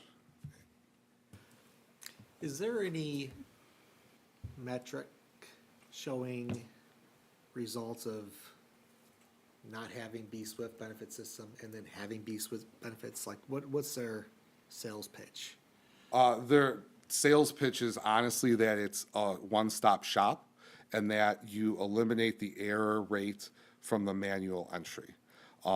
Anecdotally, like our broker can't believe that we don't have a system like this. Nobody can. In fact, we have a benefits coordinator, and we should call her a benefits data entry person, because she can't coordinate benefits, because she spends the vast majority of her day literally moving data between one of these 13 systems. What will she do if we have this? She would probably do a dance first. And then she would work on providing better customer service and making sure that our employees are getting the top-notch benefits that they deserve. She could actually coordinate benefits. And I think customer service wise, you know, one of the examples would be, I've personally witnessed her come out to a building to try and help. One of the buildings that had a lot of staff questions, but you'd be able to get out more and engage with our employees who have those concerns. And I guess I'm speaking from just my previous places. I was actually somewhat surprised we didn't have something either. But, so I thought this was a great step in the right direction. I'll share one thing from the committee meetings that I've observed is, we do have a very robust plan, but one of the constant conversations is informing the members that they have these benefits, and are they accessing them? Is it communicating? Because you're right, it's just, health insurance in general is a labyrinth, and, you know, I think we have a lot of acronyms. The acronyms that are used in that meeting are pretty rough. So it's kind of twofold, in my opinion, as I remember, was one, we're gonna move from this sort of archaic, labor-intensive process of data entry, which is fraught with mistakes. And then two, it's a way to clarify what the benefits for every. So I would think, I don't want to put words in your mouth, but like when we're, you know, you do a blast and say, here's your benefits, someone could easily access it. Oh yeah, I have that. Whereas now it's, you know, like you said, it's a pretty archaic system that needs probably an update. Yeah, and what's nice about this system is it works well both on a PC and a phone. And more the phone is the nexus for how people are communicating and functioning, whereas getting on a desktop and logging into the intranet, it's kind of a more archaic system. So. Do you think, again, I'm not trying to put words in your mouth, but like this will be more efficient in how we administer benefits? Yes. Oh, 100%. Because I remember before we had some challenges, and I know Beth and her predecessor were spending just so much time doing a lot of that legwork. It was really almost like a 24/7 job there for a while. Yeah, I always used to joke with, Beth and Kathy before that it was like their Super Bowl, and it was just this intense process to get ready for Jan 1. I mean, just the amount of data entry that is done in such a truncated amount of time, which, again, is not a great use of someone's skills when they can be going out to buildings, talking with people, helping people. Data entry is not necessarily a good use of an individual's time when there's a solution for that.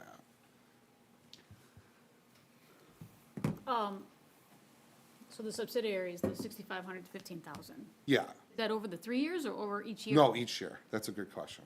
So that would be each year. And again, that is a range. That's not a guarantee of anything.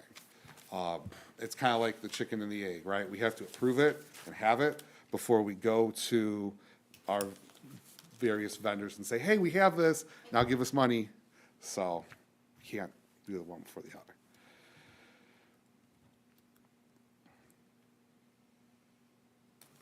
Any questions? So my head right now on this is, it's like a value question, right? And it's not something I'm really all that familiar with because, like in my business, it's like, here's the piece of paper. You get to choose two different things. Do you want the long-term disability?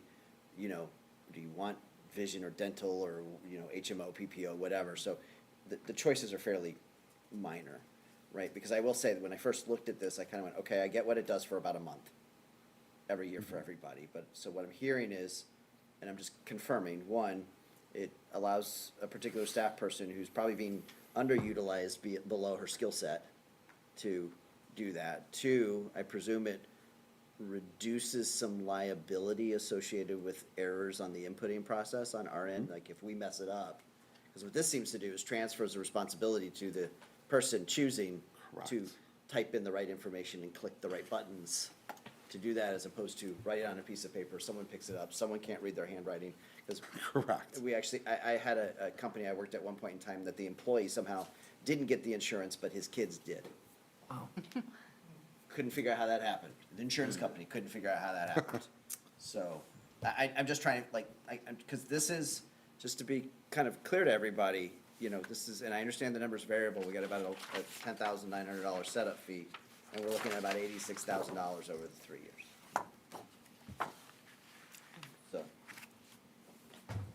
So I'm just laying it out so everybody makes sense. I'm not saying it's a value question to people, so. I appreciate your kind of help walking through it, so. Anybody have any other questions? You ready to? All right. I will entertain a motion to approve the purchase of the benefits administration software B Swift. So moved. So moved by RJ, Second. second by Sue.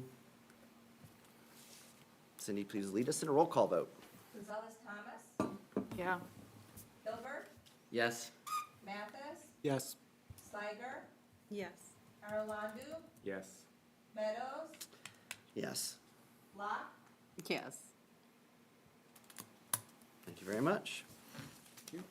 All right, 9.4 is adopt a resolution authorizing emergency purchase. Tom or Tony?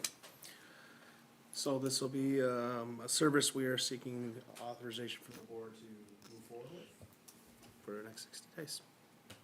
Any questions or comments? Okay, not seeing any. I will entertain a motion to approve an emergency purchase of custodial services from GSF USA through May 3rd, 2024, for an amount not to exceed $300,000. So moved. Moved by Second. Sue, second by Raquel. Cindy, please lead us in a roll call vote. Meadows, Yes? Steiger, Yes.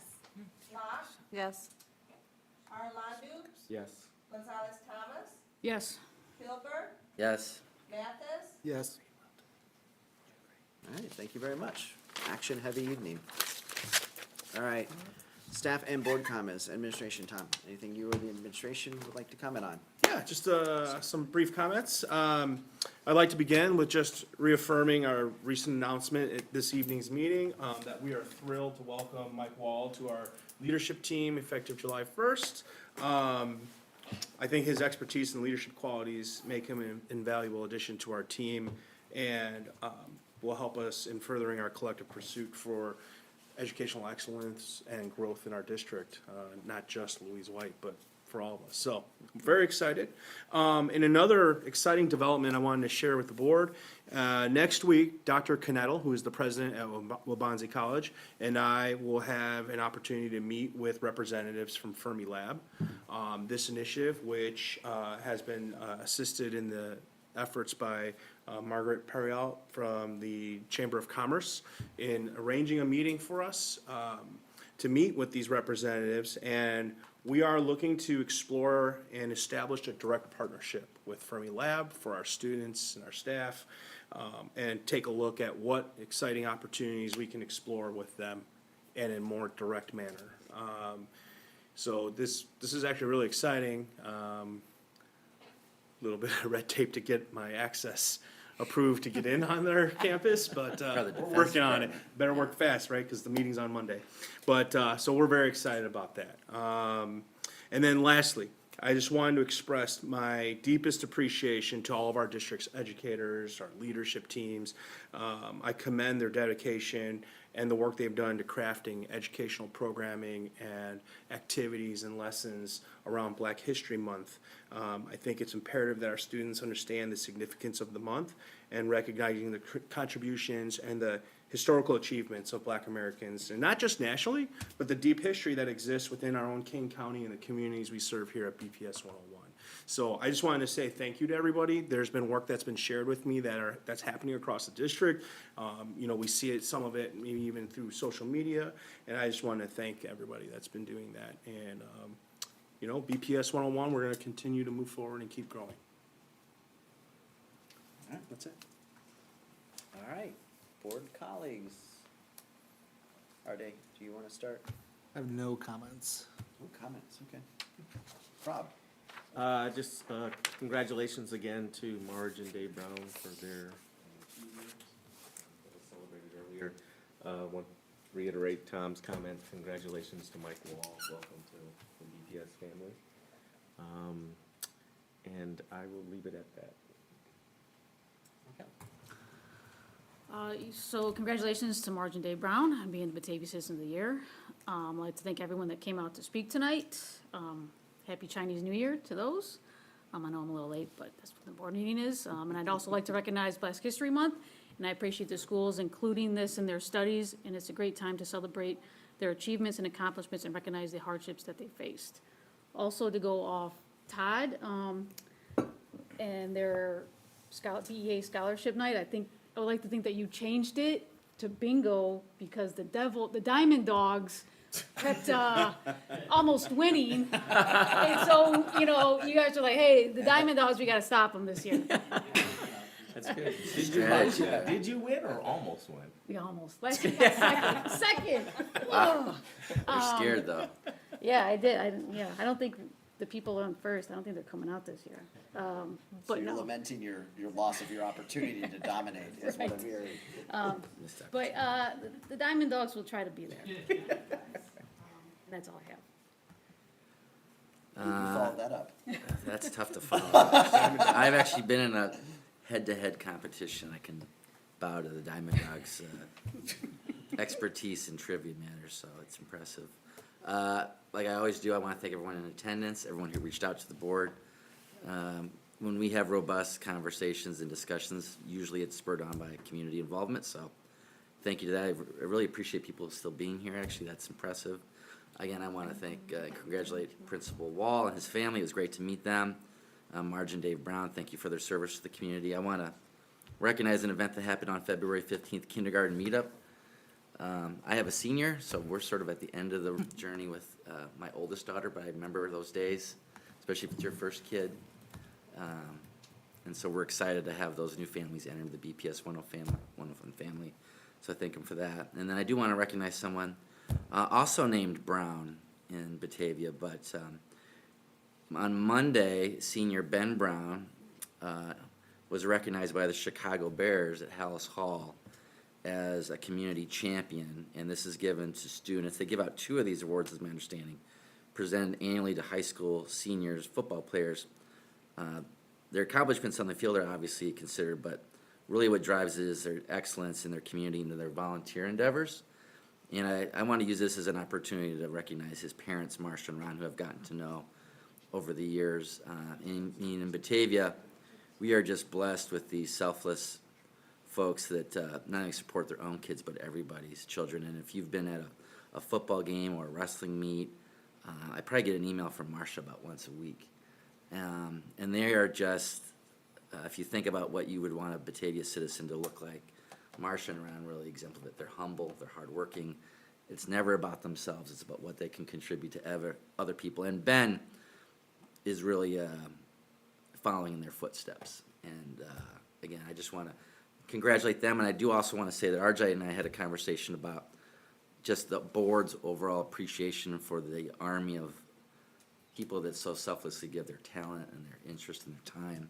I know we're working on a way to maybe recognize those people formally near the end of the year. So I know we just recognize those people, so I just want to say thank you. And I also want to say I want to thank my fellow board members and everyone up here. You know, I really appreciate the conversations we have. I think this board does a good job of being curious and seeking to understand. And I think that these discussions are very healthy, and I'm glad that we're having them. So thank you. Yeah, thank you. To feed off of all the acknowledgements and celebrations, we really do have a lot to celebrate.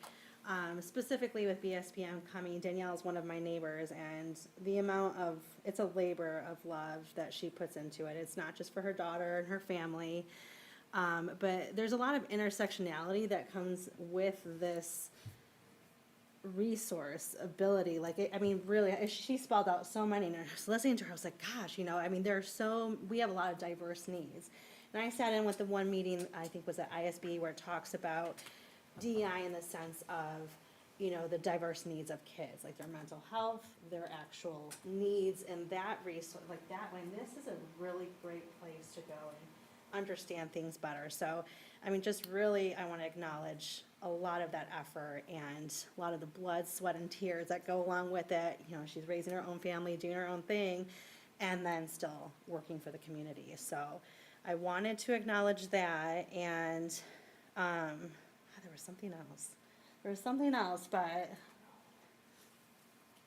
I don't know. And then for everyone being here, yeah. And then, again, I really appreciate the community, that they feel comfortable emailing, the ones that did email, the ones that came in and spoke, continue to do that. You know, I think we've made it clear that our position only goes so far. Please reach out to your alder people, please go to city council, please be educated, go to their open house and ask your questions, because there's only so much we can do. And I think we did a good job, I think, explaining what that is and what our reach is.